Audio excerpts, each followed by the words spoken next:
David Goss, Tom Bogert here at SoccerWise. It's time to talk about the 2021 MLS Cup champions, the blue side of New York, NYCFC.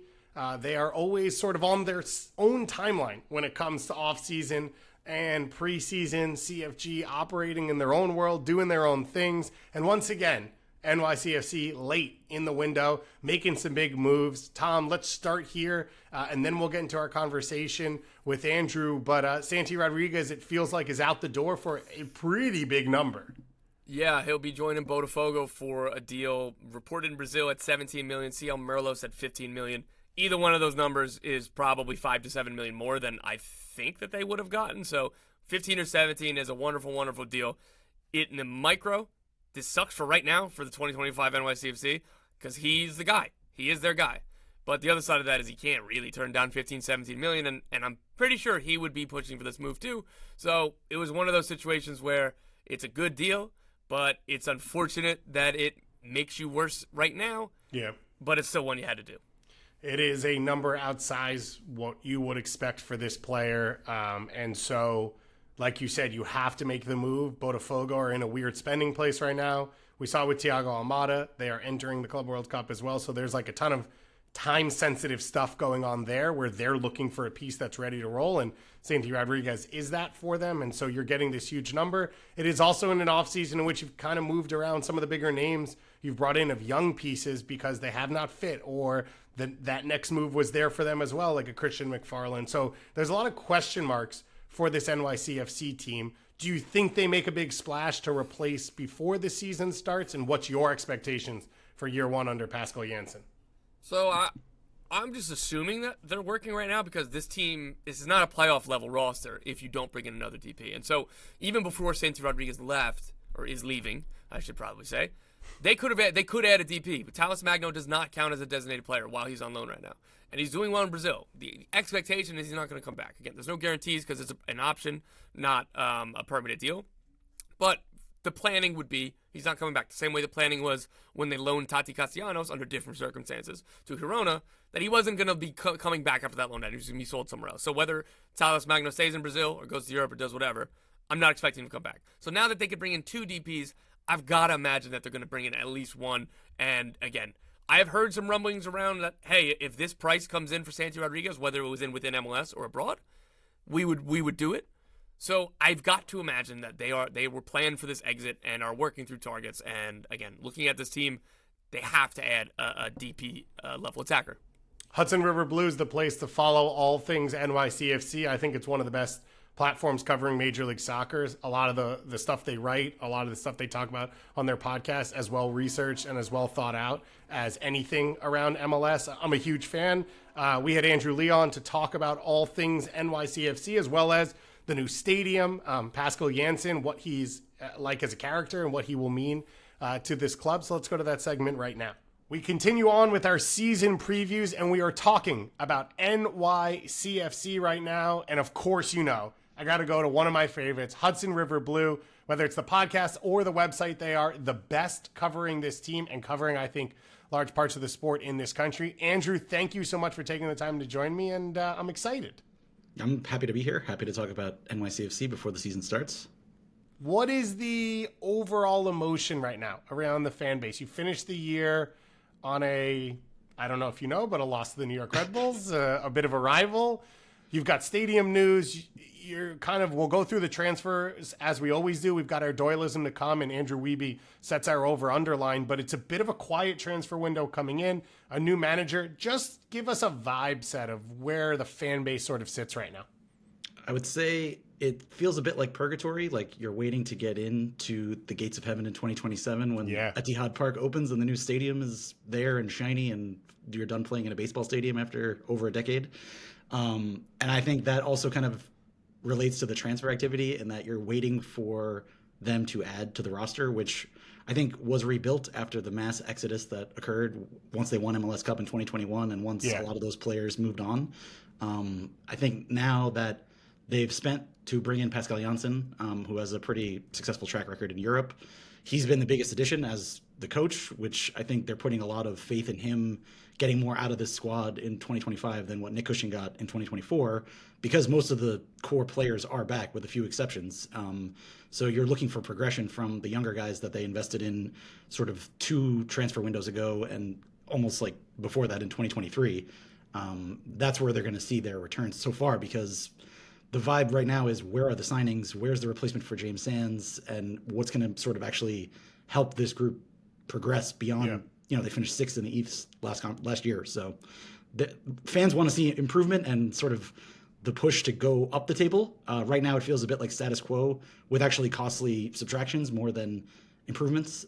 So I think that's what it's sort of a waiting game. It's a waiting for the actual stadium to open in a couple of years, and it's also waiting to see the roster progress beyond what they're kind of working with right now. Yeah, it's a fascinating moment. I kept bringing up NYCFC as a Greg Berhalter club because I said this stadium opening is like this huge moment that's going to happen. And so you're looking for someone who has the vision to say, can I build something going into it? Can I make sure that we hit the ground running when we get there? And so, as you said, to go out and spend on Pascal Janssen, he's got experience across a number of different leagues in Europe, highly touted as a up-and-coming coach, not one that played, right, a coaching expert, is really interesting. I'm excited for the stadium to open. I'm jealous. You either get to walk through Mexican food on the way to the stadium or go to the game and then leave and go get dumplings and everything else on the Flushing side. Obviously, I'm a Mets fan, so it's an experience I'm very familiar with and very excited about. But let's do the transfer stuff before we get into the stadium. You mentioned on the way out, James Sands sent on loan to St. Pauli. This is now the second time he gets this full-time European loan for the season. Mijatovic is sent on loan as well to Belgium. Christian McFarland sold to Manchester City, the parent club. Nicolas Acevedo and Andrade both out. Acevedo sold, Andrade taken in the expansion draft and then sold. And then I loved the line that you all put at Hudson River Derby on Santi Rodriguez. Will he stay or will he Botafogo? It was fantastic, so I'm going to steal it now and use it as much as possible. That is this huge looming question, but let's start with the work that's already been done. They all make sense in a vacuum. Young players need opportunity. Christian McFarland has an English passport, so he's going to go to Manchester City. All these things make sense. When you roll it all together, though, it's a very tough offseason, I think, to swallow. I think especially knowing that they have Sands being the biggest departure, and that he was such a key part of what worked really well in 2024. Him paired with Keaton Parks in the midfield, I think, was the sort of base that they worked off of when they were in possession, when they needed to sort of regain possession. Those two guys were very good at that for them last year. So that's the biggest hole I think that remains for them to solve, because they have internal options to replace Sands as a defensive midfielder, but I don't think either of them that have MLS experience in Justin Hack or Andres Perea really are on the level of Sands in that position. And I think his departure is the one that sort of stands out the most. And I think the Jovan loan to Leuven in Belgium is just the end of a sort of tough year with him in NYCFC. Arrived with a lot of sort of hype and expectation. Big star with Red Star Belgrade coming up as like a 18-year-old striker scoring goals in the Champions League. They paid, I think, near their club record fee to bring him over, and it just never worked. Like, he never really got settled. David Lee, the sporting director of NYCFC, spoke to the media sort of at the beginning of the preseason, and basically implied that he never was sort of comfortable being in America, playing here away from home for the first time, never got the sort of run in the team that I think fans especially expected, never scored the goals that he sort of expected to score himself here. So that looks like another sort of aligned with Tyler Magno, honestly, of a player that they spent a lot of money for, who was young, who had a lot of promise, who came over with a big transfer fee and did not actually live up to it, and is now sort of moved on loan. And because a lot of that has happened, where they've loaned out some of their bigger money signings that have not actually panned out, they still have money invested in these guys, but they're not actually producing for NYCFC in 2025.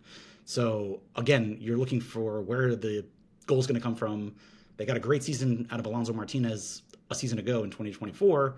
You're relying a lot on him again, especially if Santi leaves to go to Botafogo, which has been the sort of slow-moving transfer saga for the last couple of weeks, where supposedly a big bid came in for him as the replacement for Thiago Almada, who Botafogo said goodbye to recently to go to another one of their club teams. It's very ironic to see Santi potentially move from the City Football Group universe to the Eagle? John Textor one with Crystal Palace and all those teams, but I guess that's the marketplace that we now exist in as modern soccer followers. But It would be very costly because he was the biggest other attacking player besides Alonso Martinez in 2024, where they got all their production from. Basically, he and Santi carried the load for the whole season.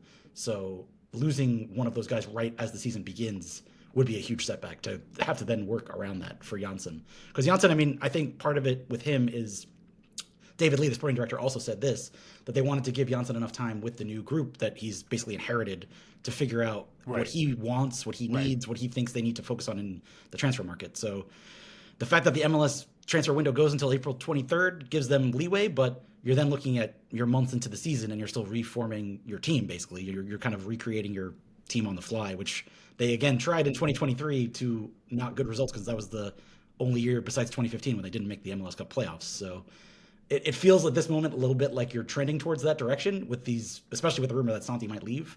But I think there's a lot of sort of work in progress feel around the team for sure right now. The one thing in NYCFC's advantage is, as Joe Lowry says, every single team makes the playoffs in Major League Soccer. So that opening still exists if you make moves as the year goes along. I want to dig in on one real quick before we move back to Santi, which is Christian McFarland, sold to Manchester City, obviously CFG, all that connection. I saw a little bit of conversation around it of, is it right for NYCFC to make that move at the time? Like, was NYCFC operating as an independent club, making the right decision for them and the player, or were they making the right decision inside of CFG? What do you make of this move, or what it tells you about the wider conversation around how NYCFC is being used as a function? It's always the weird experience of following them because McFarland was almost ticketed for Europe from the first moment he signed his homegrown contract. Like, I think it was like 2022 when he was still, 16 teams from Germany were supposedly interested in him. And like, he was almost like destined that when he turned 18, he was going to go to Europe somewhere because he had that British passport and because of the fact that he's this well-regarded prospect kind of like internationally. The thing with the inter-city football group dealings are nothing strange to people who followed NYCFC. They've done this with so many sort of young players, starting with basically like Jack Harrison when they took him in the Super Draft. And like just sort of like they set their own schedule and their own price and their own sort of plan for these young, basically youth players that they bring into their system. And I think following McFarland's development, you always knew he was going to be very briefly involved with NYCFC. So the question I think is the bigger question that MLS never really solved of like, how do you handle these transactions when it's the company buying its own asset or moving its own asset around. But I think for an NYCFC observer's perspective, this was like almost exactly what happened with Joe Scally. Joe Scally played 7 times for NYCFC, but like, I think even before he had an appearance for the first team, had made an agreement to go to Borussia Mönchengladbach and like on his 18th birthday similarly.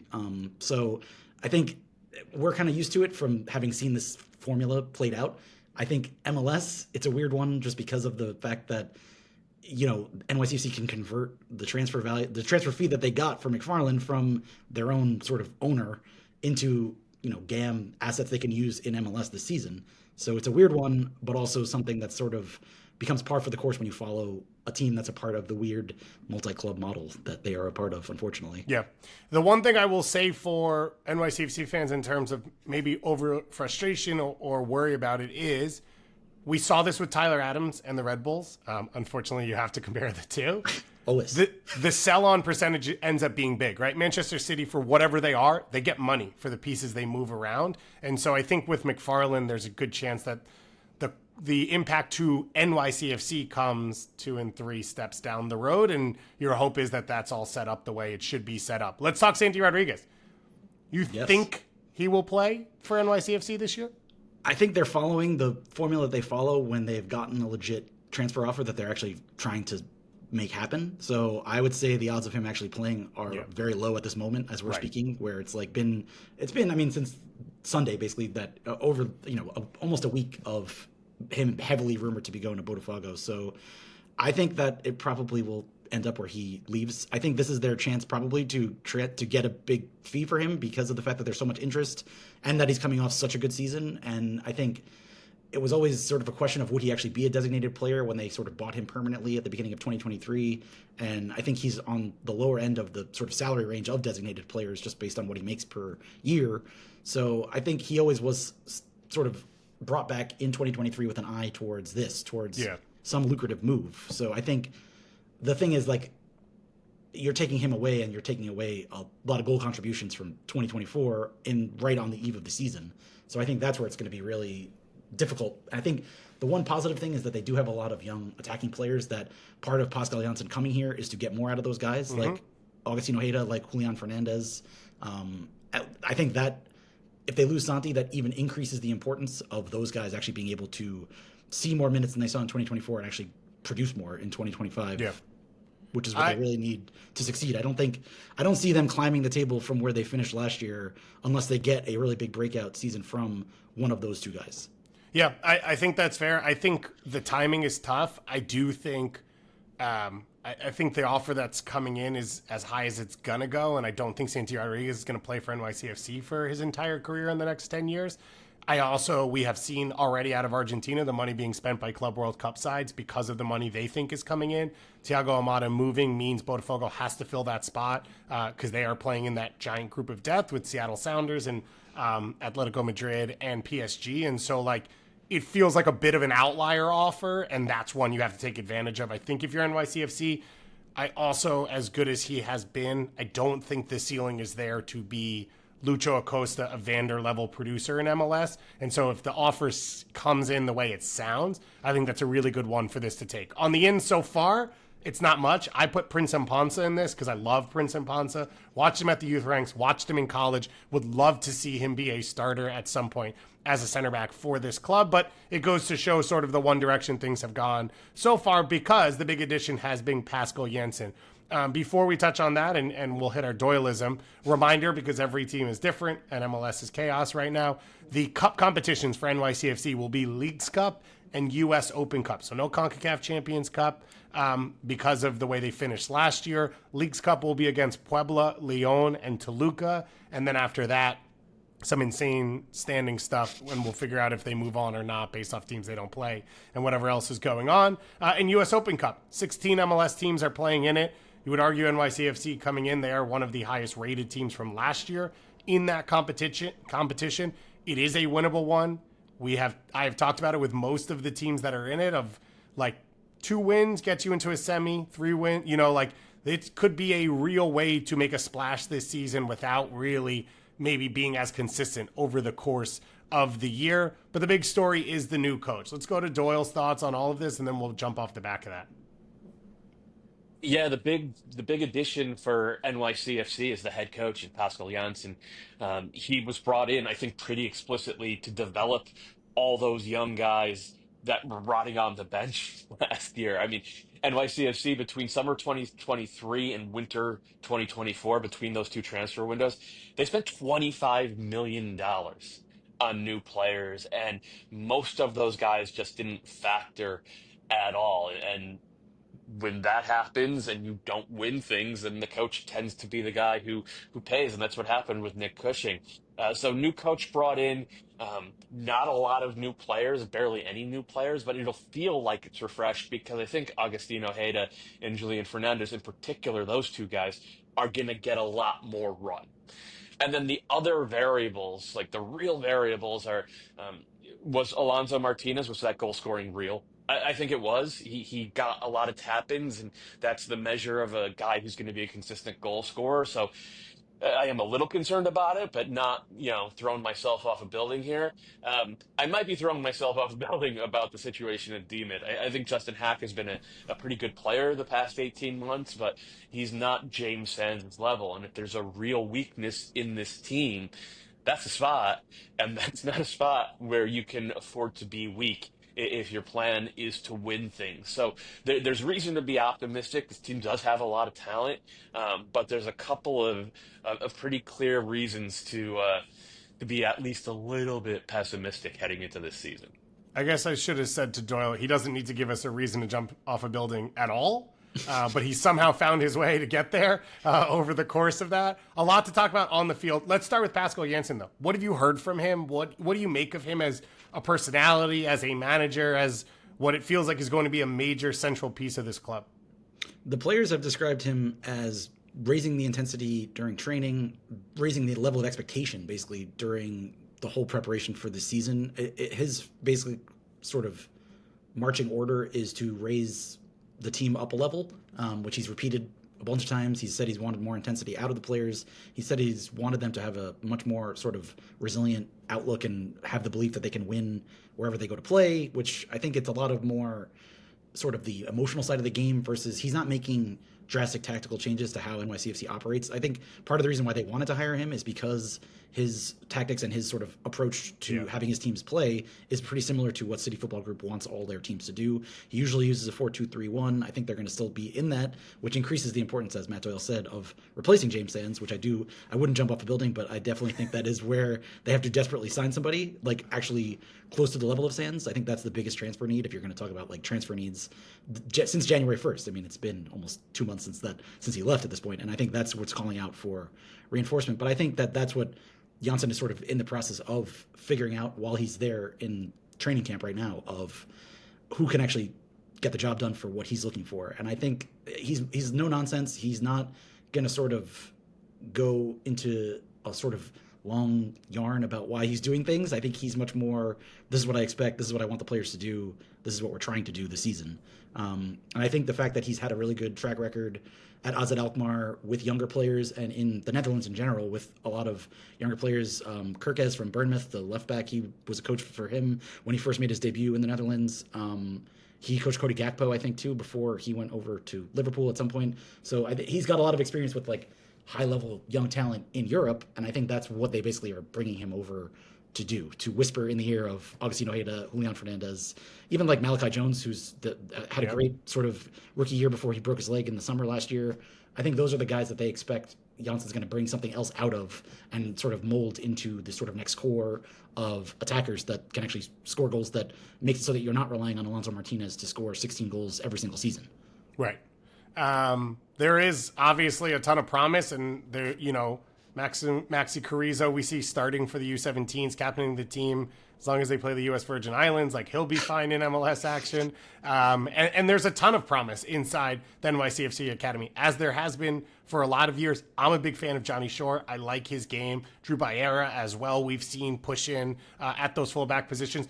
There should be a constant flow of young players coming into this team, both via the transfer market because of the way they've chosen to spend, and the academy because the tri-state area is a massive soccer region.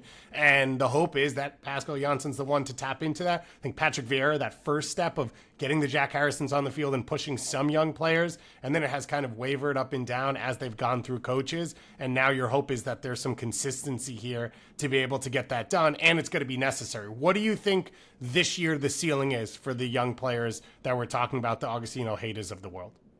I mean, I think the ceiling is actually becoming consistent starters. Neither Ojeda or Fernandez really got long runs in the team last year. Matt Doyle touched on it too, of just that. I think Fernandez played like 22% of available MLS minutes. Ojeda was probably a little bit above that, but not much above that. They were not used for long stretches of the season. And I think just the opportunity being there, and I think actually accepting that they're not going to sort of there might not be immediate returns. I think Cushing's situation last season felt very much like he was in, I have to win games and reach certain targets to keep my job. And he relied heavily on Maxi Morales at age 37 last year. He's back again in 38. I think Maxi's still a legend of the team, probably the best player the team's ever had in MLS. But at the same time, he started pretty much exclusively down the stretch at central attacking mid at the end of 2024 while they shunted Santi out to the left wing. I think that was an example of just, we need to get results in order for me to keep my job from Cushing to some extent, versus the balance of developing these young guys. So I think Janssen comes in with the fresh start and with the sort of longer leash of, I don't think they're expecting him to suddenly be pushing the team to the first seed in the East right away this year. Right. I think the ceiling is there for them to get into the top four potentially. Yeah. If those guys all sort of click under the new leadership of Janssen and actually take a big step forward. But I do think that there are too many holes currently still in play, the main hole being the James Sands hole, for them to actually confidently say they're going to be a top four team in the East this year. So Justin Hack was one of the big prospects in the academy. It's taken him a while, a bunch of loans to USL. He finally stepped in and found his feet at center back last year. Is there not belief that, okay, he was a defensive midfielder. He was converted to center back to cover. It felt like over the course of the end of the year, he found the MLS level, like physicality, speed of play, all of that. The job is different now, stepping back into midfield. Is there no belief that Now he's figured out MLS. He goes back into his normal skill set. And no, he's not James Sands, because James Sands is potentially a Bundesliga starter and a U.S. men's national team starter, but is a good MLS player to be able to hold the fort. I think the thing with Hack is he almost suffers from his versatility to some extent because of the fact that, like you said, last season he ended the year as the starting left center back, took the job from Berk Riese, basically was paired with Thiago Martins during their playoff run.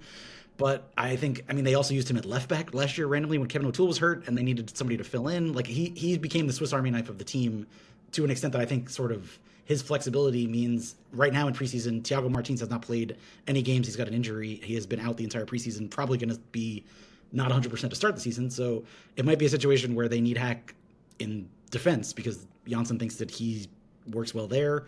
I think there's too much uncertainty even within the roster to know for sure what role Hack is going to fill yet.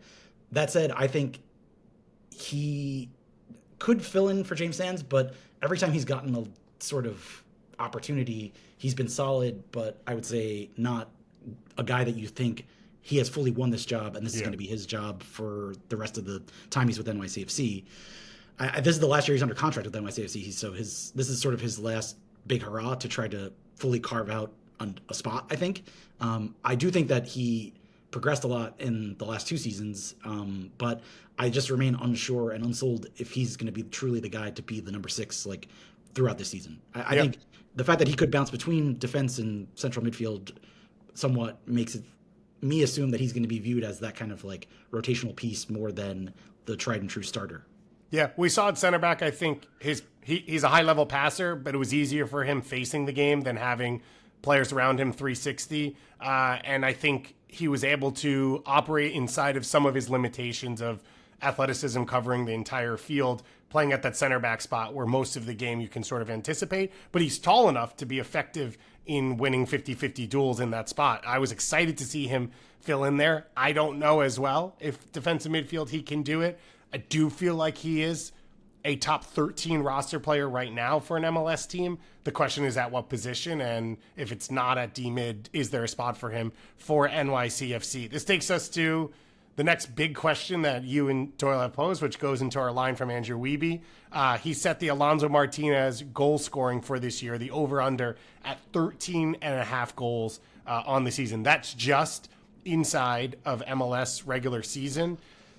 Wiebe put in the caveat, this is with the assumption that Santi Rodriguez will not be there this year. What do you make of this line, and where would you fall? I don't even think you need a caveat. I think it's a fair line just based on what he did last year. I'm based on how effective he was in front of goal once he became the sort of out-and-out starter at striker. I would probably take the over for the line. Again, I think he's consistent enough. Doesn't really... So Mounsef Bakrar started out last season as the starter, got a ton of rope as the striker, and really had a hard time. And on my Golden Boot draft team, and we're all upset about it. Yeah, I mean, but the thing about him was that he was always in the right position. He ended up with the ball at his feet and a great chance to score more often than not in many of their games, and just could not find the goal, almost to a, like, is there something psychologically going on there extent of just, like, how do you miss some of these chances? And so I think once they turned to Alonso at the striker spot and he took it and ran, I felt like it was less a fluke and more like a final... They found the right person to fit in the way that they wanted to play from the outside in, where he was opportunistic. He could force teams into mistakes by pressing. He could capitalize on mistakes once a team made a mistake and actually finish almost instinctively. Like, he didn't really take many touches on the ball. It was a sort of turn, shoot, goal a lot of the times with him.